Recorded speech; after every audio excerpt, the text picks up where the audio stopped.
strategies and concepts discussed are for educational purposes only and do not represent specific investment, tax, or estate planning advice. Investing carries an inherent element of risk, and it is in everyone's best interest to consult a tax, legal, or investment professional. Beth Williams is an investment advisor representative of, and advisory services are offered through USA Financial Securities Corp., a registered investment advisor. Megan Carney, Megan S. Carney PLLC, and Financial Arc Builders are not affiliated with USA Financial Securities Corp. Welcome to Money Healing. I'm your co-host, Beth Williams. And I'm your other co-host, Megan Carney. We're here to talk about money and our feelings related to it. I'm a psychologist who specializes in helping sensitive people. And I'm a financial planner. We both talk to everyday people just like you about these topics.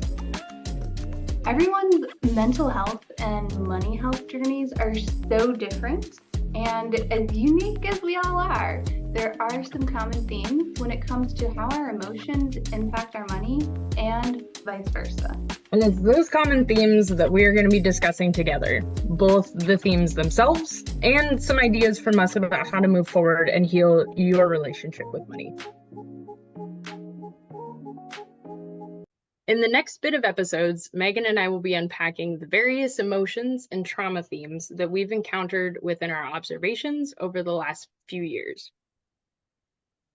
We discovered that people fell into one of two camps, one that knows their numbers and where they are financially, and those that don't know their numbers and where they are financially.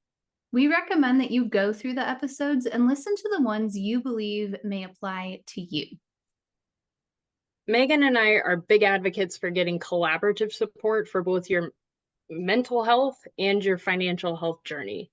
As you listen, we recommend that you pay attention to yourself, your reactions emotionally, and reach out to either a mental health professional and or a financial professional to help you deal with your relationship with money. We'll begin by discussing I don't know my numbers and blank. Is there something that comes after that? Emotional themes we'll discuss within that will be fear, avoidance. What happens if I lose or fail? Shame, guilt, and even domestic violence and abuse, with the overarching theme of trauma. We will then discuss I know my numbers and blank. Some of the emotional themes that we'll discuss within that will be hopelessness, fear, shame, embarrassment, burnout, never enough, feeling lost, undervalued, worry, and then we'll also deal with the overarching theme of trauma. Welcome back to Money Healing. We appreciate you sharing this episode with us and your time. For this, we're going to be wrapping up the series of I know my numbers, I get financial help, I still have some issues. And for today, we're going to be talking about I worry about what other people are going to think of me. This is probably a big one that we don't talk a lot about in society today. Well, yeah, because we don't talk about money very much, do we? We do not. I was listening to a clip from the Barbie movie, actually. Can kind of scarcely believe that I'm quoting this. It was talking about how you can't have a certain amount of money and you are supposed to have a certain amount of money, but you also, if you don't have that certain amount of money, you can't ask for it because that's crass or rude. And I thought that was a very good, insightful piece about how there is a lot of shame about there's this balancing act of how much you're supposed to have and yet you also can't ask for money at all. It seems like a lot of shame to me. It feels like shame sometimes. It feels like guilt on the other side of it too. Like, what if you have it and you know a lot of other people who don't? Then you could feel guilty for what you have. Do you think that somebody needs to know their numbers in order to have that kind of shame around how much they have or how much they don't have? I know that's the theme of this episode, but I wonder if you can have that if you don't know your numbers too. I think, or at least suspect, that you probably have a vague idea about your numbers, at least. But I also suspect that you could be making some assumptions about what your numbers are or aren't. And those assumptions that you're making could be driving the feeling. So you could be assuming that, everybody has way more than you already at this point in their life and feel ashamed that you don't have it. Or you could be assuming that you have more than everybody else at this point in your life and you're feeling guilty that you have it and they don't. But that could just be an assumption and it's coming out of comparison. Is that usually where shame comes from, or are there different ways that shame can show itself? Usually, shame and guilt are coming from this fear that others are going to be judging us or already are judging us. So we're judging ourselves. It takes the sting out of it a little bit. This is a really common thing that we all do. We judge ourselves. We are our own harshest critics because then it hurts less when other people are judging and criticizing us because we're like, oh, I'm already guilt tripping myself about that anyways. So it almost sounds like you're protecting yourself, or you're trying to protect yourself. You're trying to, yeah, the best way you know how. It might end up hurting you, but you're doing the best that you can with what you know in the moment. Yeah, that's very fair. It does seem like for me, I run into clients feeling like they're afraid of looking like they're showing off. Like, Mhm. I don't want to, donate more than the next person while I'm at this charity event because it'll look like I'm trying to show off, or I don't want to buy you lunch because I feel like I'm showing off. And there's some really interesting emotions around our actions because we think that someone's going to perceive that we're doing more than them, or we're doing a better than them. I've run into this a few times with women where I have a couple of clients that just really love purses. I'm not one of those people as a woman, but I know a lot of my clients they collect purses, or they just really love them. And yet there's this stigma in their head about showing off if they go out in public and they've got this nice purse, and oh, what are people going to think of me? I wonder what you think about that kind of a response in advance of someone actually saying something. I mean, it's exactly what we were just talking about, right? They are protecting themselves from other people judging them, right? Because the truth is, people are going to judge people. That happens. We cannot please everybody. There's always going to be somebody who disagrees with us or judges us. And what we need to figure out for ourselves is what meaning are we making out of their judgments? Because usually it's their stuff, not our stuff. Especially if you've already gone through and figured out what your values are and your money is going places that align with your values, then why does it matter what someone else is thinking about you having a fancy purse or spending $30 on a cocktail? Do you think maybe that sometimes when a person is trying to judge another person, that it has to do with themselves? Like, I've heard this saying from therapy before, that people are a mirror to you. So the things that you don't like about someone, you might receive that's something that you yourself run into. Do you think that there's maybe some commonality between that analogy and what this perceived person is dealing with? Yeah, absolutely, right? So let's take the purse example. That person doesn't want to go use the purse out in public, or at least in certain public areas, because they're concerned about what people are going to think about them. So that means they're already assuming there's a particular judgment that people are going to make about them. Do you have a sense of what that judgment is? So yes, I would say for this client in particular, I wonder if she would be portraying that she's not approachable. She wants to be a very welcoming person and that people feel friendly towards her, and she wants to be that person that everyone enjoys talking to. She's very outgoing, she's very approachable, she's very personable. And I wonder if that might be some of the emotions that she's trying not to portray for another person. The other thing is that this client in particular comes from a religious background, and they might have some emotions around like that could have gone to a charity, the money that I spent on this purse. And so I would, for this client in particular, those are the things that from my perspective might be what she's afraid of someone judging her for. Okay. So there's two pieces you said there. One was like they want to be approachable.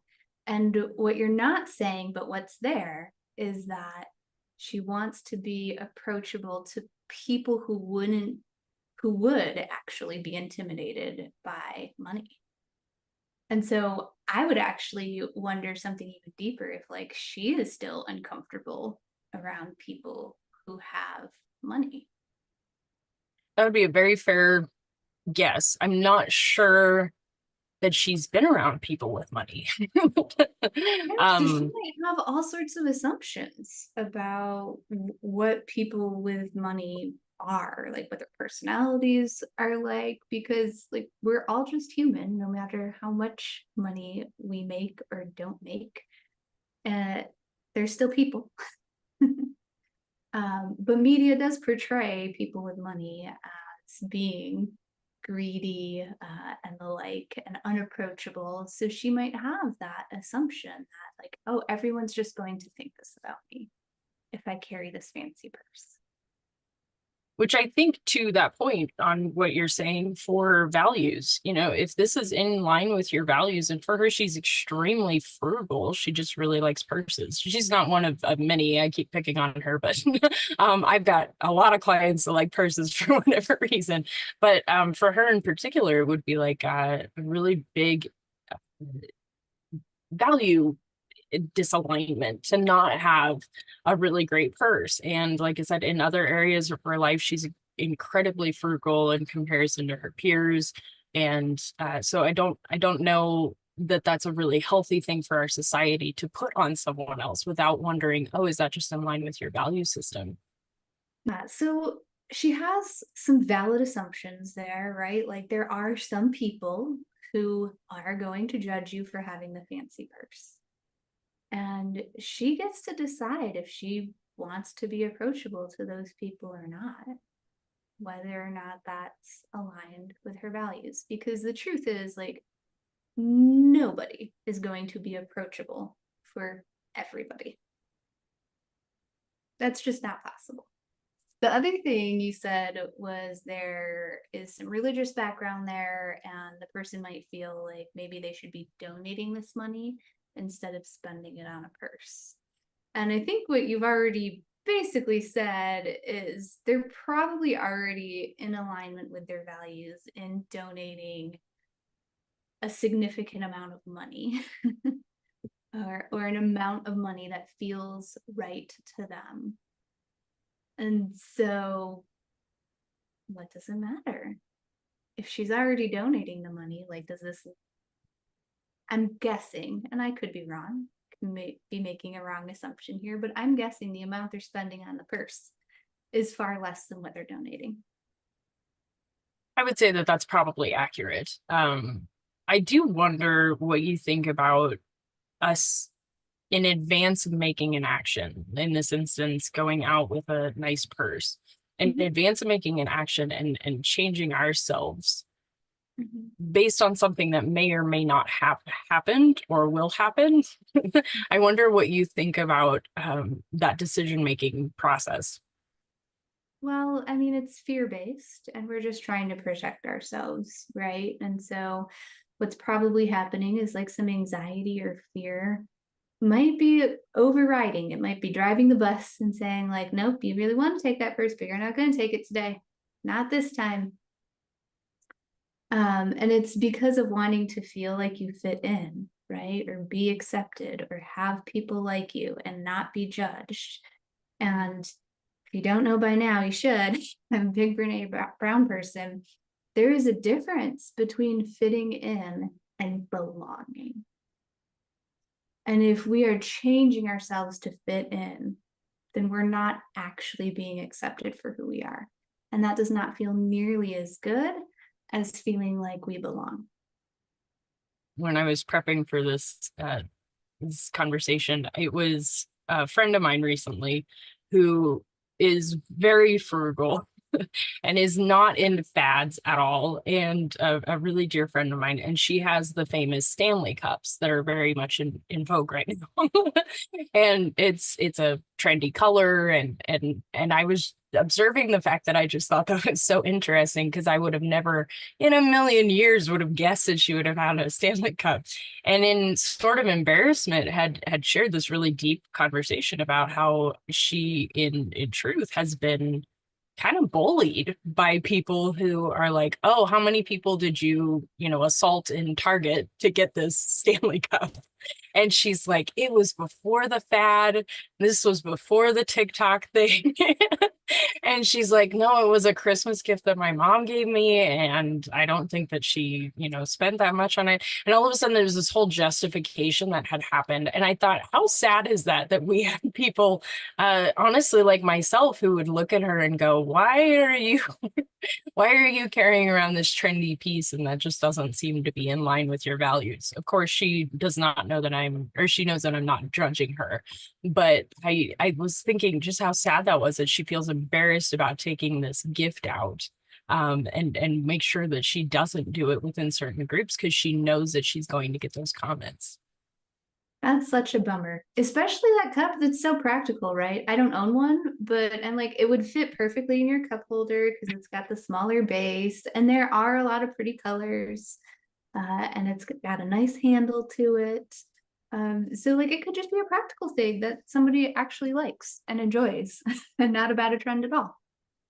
No, and I thought that's just in line with her value system, maybe. And like I said, I was kind of curious as a friend of like, I would have never guessed in a million years, like I said, but yeah, it was interesting that we would actually have that kind of shameful experience. Well, we have those shameful experiences all the time, and in reverse too, right? So like think about when you were younger growing up.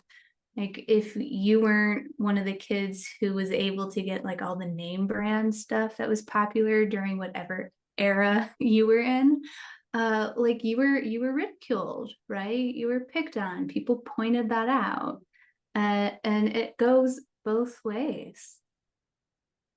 But that's why we're so afraid of judgment, right? Because it's been happening since we were kids.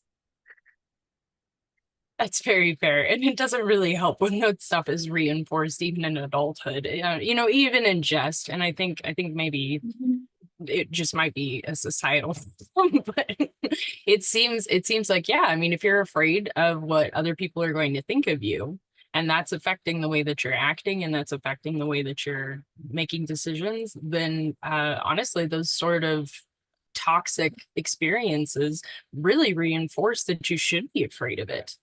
And so like I would encourage people to ask like what they would do if that fear wasn't there. Because someone is going to judge you no matter what you do. And I wonder if it would actually be okay if you went out with the purse that you liked or the cup that you were gifted. And yeah, some people said some crap about it, or maybe some people didn't approach you. And I mean, if people are saying crap to you and they're your friends, like draw a hard boundary, please. That tells you something about your friendships, right? First of all, if they're going to pick on you because of a cup. And second is it can be okay for some people to not like you, appreciate you, like the same things that you like.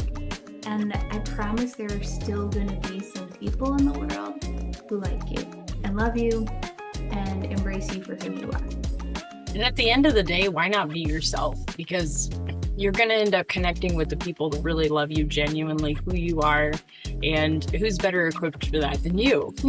I would just say that, like, if you are so concerned about what others think about you that it's pretty debilitating for you, there's probably some deeper emotional hurts there. Like you've probably like really been hurt by somebody in the past with some rejection. And if this seems just unapproachable to you, then that's a good sign that it's time to get help from a therapist or a coach who can help you with the emotional side of this, because it's going a lot deeper for you. So that concludes this episode of Money Healing. For the next few episodes, we can't hardly believe that we are only a few away from wrapping this project up for now. We're looking forward to continuing this conversation in different ways, but we are going to, for this next bit of episodes, do basically some wrap-ups on some different feedbacks that we've gotten from various audience members, and we appreciate you for listening. And this next one, we're going to be tackling the emotions around I'm procrastinating getting financial help, or I'm procrastinating taking the next step in my financial picture. We'll see you there.